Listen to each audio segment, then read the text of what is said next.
क्या आपने इस बात को कभी नोटिस किया है कि सदन के भीतर जब जब राहुल गांधी बोलते हैं तब तब लोकसभा स्पीकर ओम बिरला उन्हें टोकते हैं। और इसीलिए पहले यह आरोप भी लग चुके हैं कि विपक्ष के नेताओं के माइक बंद कर दिए जाते हैं, उन्हें बोलने नहीं दिया जाता है। इस वीडियो में आपको इन्हीं सवालों के जवाब हम देंगे। नमस्कार, मैं आपके साथ के राणा, ऑनलाइन न्यूज इंडिया देख रहे हैं आप। आज जब बजट सत्र की शुरुआत हो रही थी और राहुल गांधी जब नीट एग्जाम पेपर लीक मामले पर बोल रहे थे, तब भी ओम बिरला ने उन्हें कई बार टोका है। जब जब राहुल गांधी ने बोलना शुरू किया तब तब ओम बिरला ने उन्हें टोका। और यह कोई पहली बार नहीं था, इससे पहले भी कई बार ऐसा हो चुका है। और सिर्फ राहुल गांधी के साथ नहीं, विपक्ष के जब जब नेता सदन के भीतर बोलते हैं तो ज्यादातर ओम बिरला उन्हें टोकते हैं। और जब सत्ता पक्ष के नेता या सांसद बोलते हैं तो उन्हें बेटोक बोलने दिया जाता है।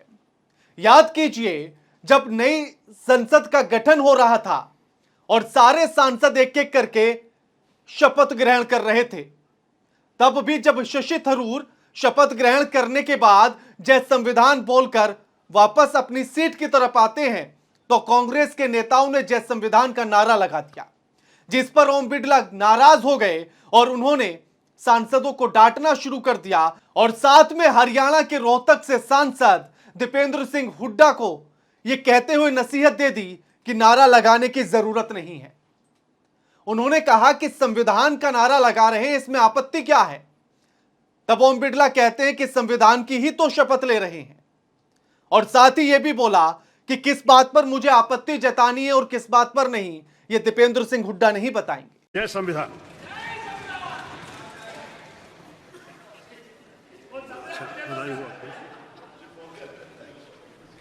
संविधान की शपथ तो ले ही रहे हैं।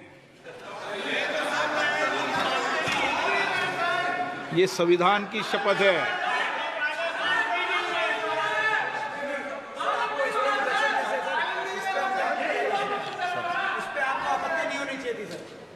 किस पे आपत्ति नहीं हो, सलाह मत दिया करो। चलो बेटो, चलिए।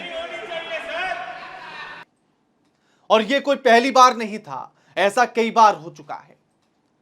राहुल गांधी भी आज जब बोल रहे थे और जब उन्होंने शिक्षा मंत्री के जवाब देने के बाद फिर से उठकर उनसे सवाल किया और यह कहा कि शिक्षा मंत्री को तो यह पता ही नहीं लग रहा है कि आखिर चर्चा हम किस बात पर कर रहे हैं, क्योंकि शिक्षा मंत्री ने सब पर आरोप लगा दिया लेकिन अपने ऊपर एक भी आरोप नहीं लगाया, अपने आप को पाक साफ रख लिया। तब उन्हें ओम बिरला टोकते हैं और कहते हैं कि प्रश्न कीजिए, आपका प्रश्न क्या है।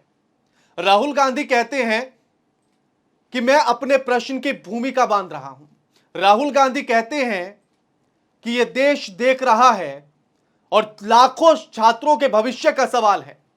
फिर ओम बिरला टोकते हैं और कहते हैं कि यह प्रश्नकाल है, आप प्रश्न कीजिए, बाकी बातें मत कीजिए। क्योंकि राहुल गांधी यह कह रहे थे कि शिक्षा प्रणाली में जंग लग चुका है। राहुल गांधी यह कह रहे थे कि अब हर देशवासी यह सोचने लगा है कि अगर आपकी जेब में पैसा है तो आप आराम से पूरी शिक्षा प्रणाली को खरीद सकते हैं, कहीं भी नौकरी पा सकते हैं, कहीं भी शिक्षा पा सकते हैं, बस शर्त यह है कि जेब में पैसा हो। लेकिन ओम बिरला उन्हें लगातार टोकते रहे। ऐसे ही जब राहुल गांधी ने फिर इस एग्जाम पेपर लीक मामले को उठाया और इसे नीट पर सेंट्रिक न करके बाकी एग्जाम के पेपर के लीक होने का मामले को उठाया, तब फिर ओम बिरला कूद पड़े और ओम बिरला ने कहा कि बहस या चर्चा सिर्फ नीट एग्जाम पेपर लीक पर होगी, बाकी सभी पेपरों को इसमें शामिल करने की जरूरत नहीं है, क्योंकि यह पटल बाकी सब पर चर्चा करने के लिए तैयार नहीं है, उसके लिए नहीं है। जब Rahul Gandhi NEET exam paper leak मामले पर बोल रहे थे तो उन्होंने क्या कुछ कहा वो आपको हम बता देते हैं। राहुल गांधी ने कहा, पूरे देश के सामने यह साफ हो चुका है कि हमारी परीक्षा प्रणाली में बहुत गंभीर समस्याएं हैं। सवाल सिर्फ नीट का नहीं है बल्कि सभी प्रमुख परीक्षाओं का है। मंत्री जी खुद को छोड़कर बाकी सबको दोष दे रहे हैं। मुझे नहीं लगता है कि जो कुछ यहां हो रहा है उसके बुनियादी सिद्धांतों को वो समझ रहे हैं।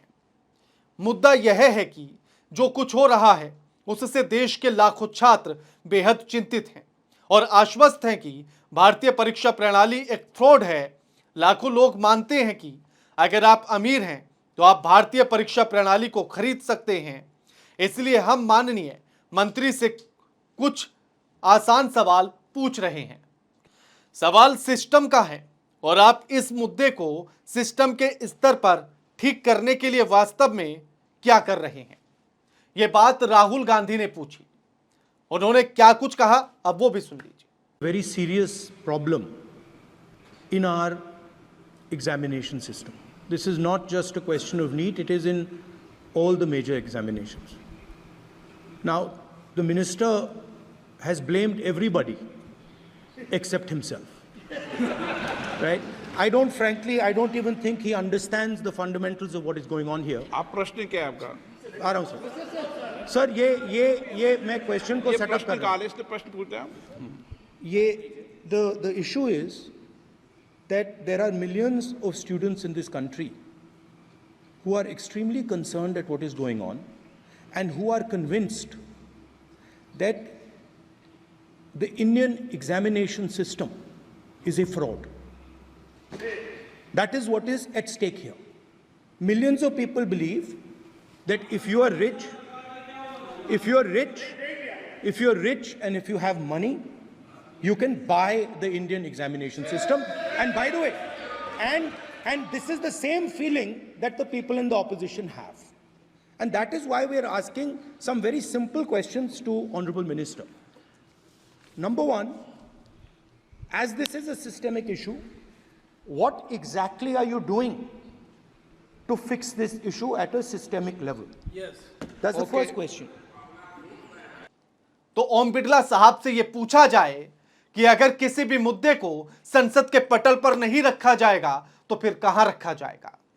प्रश्न अगर प्रश्न काल में सभी को सम्मिलित करके या संलिप्त करके नहीं पूछे जाएंगे, सभी को संलग्न करके नहीं पूछे जाएंगे, तो फिर कब और कैसे पूछे जाएंगे। अगर मामला एग्जाम पेपर लीक का चल रहा है तो फिर बाकी एग्जाम पेपर लीक को कैसे छोड़ दिया जाए।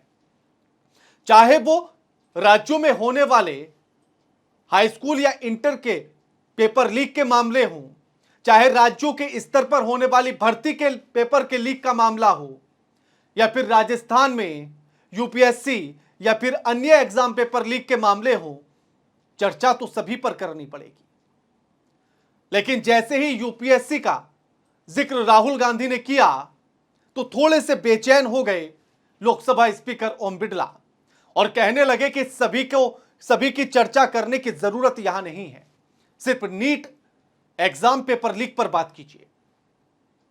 अब ऐसे में सोशल मीडिया पर तमाम सवालों की बाढ़ आ गई और लगातार यह वीडियो ओम बिड़ला का वायरल हो रहा है कि आखिर यूपीएससी का नाम आते ही या उसका जिक्र होते ही ओम बिड़ला इतने बेचैन क्यों हो जाते हैं। तो इसके लिए आपको कुछ दिन पहले जाना पड़ेगा। 2019 में यूपीएससी के लिए भर्ती निकली और जिसका एग्जाम कराया गया और 2021 अगस्त में उस एग्जाम का रिजल्ट आता है। जिसके बाद 2021 में जब रिजल्ट आया तो पता लगा कि ओम बिड़ला की छोटी बेटी अंजलि बिड़ला भी यूपीएससी में सेलेक्ट हो गई हैं। जिसके बाद सोशल मीडिया पर यह बात चलने लगी कि जो बेटी या जो लड़की मॉडलिंग की तैयारी कर रही थी, आखिर वो फर्स्ट अटेम्प्ट में यानी कि एक ही बार में आखिर कैसे यूपीएससी का एग्जाम निकाल लेती है, उसे कैसे क्रैक कर लेती है। जिसके बाद ये आरोप भी लगे कि क्रैक कोई भी कर सकता है, किसी भी एग्जाम को पास कर सकता है, बस शर्त यह है कि आपके पिता लोकसभा के स्पीकर होने चाहिए। और जिसके बाद जब यह नीट एग्जाम पेपर लीक हुआ तो उसके बाद फिर से अंजलि बिड़ला चर्चा में आ गई और लोग ये कहने लगे कि सिर्फ धांधली नीट एग्जाम तक में नहीं है, यूपीएससी में भी है, जांच उसकी भी होनी चाहिए, क्योंकि मॉडलिंग करने वाली लड़की एक ही बार में यूपीएससी जैसे पेपर को क्रैक कर गई है। तमाम सवाल जवाब हुए। इसके बाद तमाम न्यूज एजेंसियों ने फैक्ट चेक भी किए जिसके बाद यहां तक तो बात सच निकली कि हां, वो एग्जाम में बैठी थी, उसका रोल नंबर यूपीएससी की वेबसाइट पर नजर आता है और साथ ही जब पेपर का जो रिजल्ट है वो आउट होता है तो वहां भी उसका नंबर और नाम सब कुछ दर्ज मिलता है। लेकिन सवाल यही कि क्या नीट पेपर एग्जाम की तरह अंजलि को भी क्वेश्चन के आंसर रटवाए तो नहीं गए थे? और रही बात उनकी बेचैनी की, तो जब आरोप किसी पर इस तरह के लगते हैं तो उन आरोपों से बचने में ही इंसान बेहतरी समझता है। और विपक्ष के नेताओं को बोलने इसलिए नहीं दिया जाता है क्योंकि सरकार से सवाल कभी भी किसी को पसंद नहीं आते, सत्ता में रहने वाले लोगों को। और जब विपक्ष के नेता कड़े सवाल करते हैं, जिस तरह से आज देखा गया, नीट एग्जाम पेपर लीक मामले को लेकर सरकार को घेरा गया और तीखे सवाल पूछे गए विपक्ष के नेताओं के द्वारा, चाहे राहुल गांधी हो या अखिलेश यादव हो, और जिसके बाद शिक्षा मंत्री जवाब दे नहीं पा रहे थे, बस यूं कहिए कि जबरदस्ती जवाब दे रहे थे। वो सभी को उसमें आरोपी बनाते चले जा रहे थे, लेकिन अपनी गलतियों का जिक्र उन्होंने नहीं किया। सोचिए कि सुप्रीम कोर्ट इस बात के लिए तैयार हो गया और उसने ये कह दिया कि एग्जाम पेपर लीक हुआ है। एनटीए ने यह मान लिया कि 3300 बच्चों को गलत एग्जाम पेपर दिया गया, लेकिन शिक्षा मंत्री अभी भी उसी बात पर अड़े हैं कि पेपर लीक नहीं हुआ, केवल 1 या 2 स्टूडेंट के लिए पेपर में गड़बड़ी की गई, तो इसे पेपर लीक नहीं कह सकते। जबकि सुप्रीम कोर्ट इस बात को मान रहा है कि पेपर लीक हुआ है, लेकिन लाभ लाखों बच्चों तक पहुंचा या हजारों तक, यह नहीं कहा जा सकता। अब सोचिए, अगर इतनी गड़बड़ियों का भी शिक्षा मंत्री को नहीं पता है तो फिर किस काम के शिक्षा मंत्री हैं? Sir, with full responsibility, I would like to submit in front of House, through you, sir, there is no evidence of paper leak in last 7 years in any numbers. और राहुल गांधी इसी बात पर उन्हें टोक रहे थे और कह रहे थे कि आपको ये समझ में ही नहीं आ रहा है कि चर्चा किस बात पर चल रही है। आप सबको आरोपी बना रहे हैं, खुद को नहीं बना रहे हैं, क्योंकि आप जिस कुर्सी पर बैठे हैं वहां आपको हर बात की जानकारी होनी चाहिए, लेकिन आपको नहीं है, क्योंकि हर दिन नए नए खुलासे इस मामले में हो रहे हैं, नई नई गिरफ्तारियां हो रही हैं, लोग जेल जा रहे हैं और जेल जाने वाले लोग ये बता रहे हैं कि पेपर लीक हुआ। कोई कह रहा है कि एक स्टूडेंट ने ही इस बात को बताया, उस अभ्यर्थी ने स्वीकार किया कि हम 22 से 23 लोग थे, यानी कि स्टूडेंट थे, जिन्हें एग्जाम पेपर के क्वेश्चंस के आंसर रटवाए गए थे। तो आप सोचिए कि कैसे 1 या 2 स्टूडेंट तक इस पेपर लीक को माना जाए। बात यह भी निकल कर आई कि यह exam paper circulate social media के द्वारा किया गया। तो अगर सोशल मीडिया पर सर्कुलेट होता है तो फिर मामला 1-2 तक नहीं, लाखों तक पहुंच सकता है। लेकिन इस बात को सरकार स्वीकार करने के लिए तैयार नहीं, और सरकार से ऐसे सवाल लोकसभा स्पीकर ओम बिरला साहब को पच नहीं रहे हैं, इसीलिए वो बार बार विपक्ष के नेताओं को टोकते हैं।